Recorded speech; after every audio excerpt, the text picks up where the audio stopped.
এই শেরপুরকে গড়ে তুলতে। এবং আমি এটাও চাই এই শেরপুরটি আমি একা নই, তোমাদেরকে সাথে নিয়ে করতে চাই। ইনশাআল্লাহ থাকবে তো নাকি?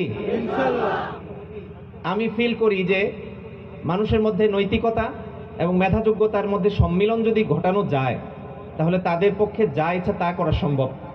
যেমনটি তোমরা 5 আগস্টে করেছো, এই আন্দোলনটি পুরোটাই মেধাযোগ্যতা বিচক্ষণতার মাধ্যমে সংগঠিত হয়েছে এবং একইভাবে নৈতিকতা ছিল বলেই এই আন্দোলন থেকে এখন পর্যন্ত আমরা পিছপা হইনি।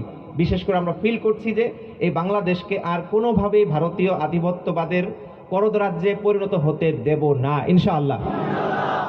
যেহেতু তোমাদের মধ্যে এরকম ভ্যালুস রয়েছে, এরকম ইউনিটি রয়েছে এবং এরকম ট্যালেন্ট রয়েছে, এই ট্যালেন্টকে সামনে রেখে আমাদেরকে খেয়াল করতে হবে যে বাংলাদেশকে বিগত 54 বছরে যারা কুড়ে কুড়ে খেয়েছে তাদের হাত থেকে এই বাংলাদেশকে রক্ষা করতে হলে আমাদেরকে একযোগে সেই জায়গাগুলোকে দখল করতে হবে।